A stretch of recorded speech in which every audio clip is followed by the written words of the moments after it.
लेते हैं हमको प्यार से इंडिया वाले छू लेते दिल के तार से इंडिया वाले. And for this segment, we thought we'd do something a little bit different, and we're definitely going to talk about culture. Our parents were immigrants, and then we came here, so technically we are first generation. Is it our responsibility for us to kind of learn from them as much as possible, to spend as much time with them cooking and all this stuff, to learn and then give it to our children, because we are so Americanized already, right? Our lives, the way we speak, everything is very tailored towards America. So is it up to us to, you know, keep that glue and take it towards our kids, or is it time for us to assimilate into American culture? Well, I think we have already assimilated into the culture. Like, we're not domestic, we aren't married yet, which we should have been if we were going to continue on our parents' legacy. No, but that's tradition. So I'm talking about culture. So you think that we should speaking more than Bangla at home. Okay. You know, speaking more of that at home, and making sure that like you learn a lot about Islam, so that you can actually bring it towards your kids, or learn like traditional, or even Bangladeshi marrying cooking. someone who you know, is it very important to marry someone who is Muslim, so that it is so that like you're tailored towards the kids. Like, so it all of a sudden dawns on me time and time again that maybe I should be staying at home more. You know, maybe I should skip those nights out with my friends and really stay home and learn stories. Because you're and learn one of the stuff. few people who is, you know, has a culture to preserve. Right. Like our culture is like soon to be lost. Like our family line can be washed out. And I have cousins who've married outside of even cousins who married other Indians. Their kids are just like they don't know anything. My culture is not like extinct. Like, I'm still going to know how to cook my culture's food. But in like 50, 60 years, would your kids then know? Because what if you don't know and then you can't pass it down? I'll teach them because I know myself.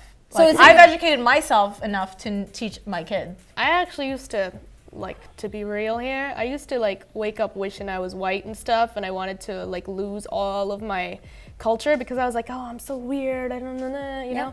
But now that I'm older, I really feel that especially in my culture, our religion has diminished because of assimilation. You know, nobody wants to keep a turban and beard anymore in a country where you're gonna get shot for it in Seattle on your own lawn. Because it happened like 2 weeks ago. Real talk. Yeah, so they're doing that. They're not learning the language because who wants to be heard speaking weird Arab on the plane and then get kicked out?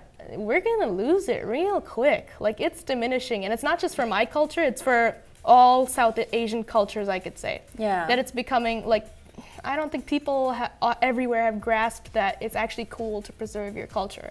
I want to stay in a hotel. I want to stay in a posh hotel. Like I'm not really like I like staying with because it's with my family. I enjoy staying in their house.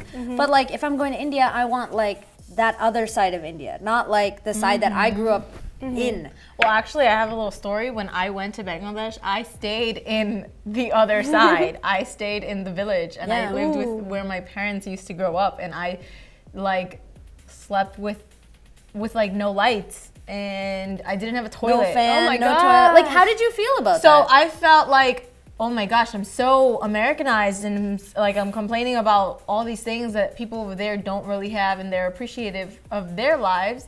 But I think I'm definitely gonna bring my kids there to show them what my parents went through. Wow. But I really want to have a multi-generation household. To have my parents stay with us and to live with the grandchildren. Yeah. Like I'll build different tiers, or I'll build like a separate, you know, but to have them like next door or something where my grandparent, like, you know, to bring the generations together, I think that would be the ultimate goal.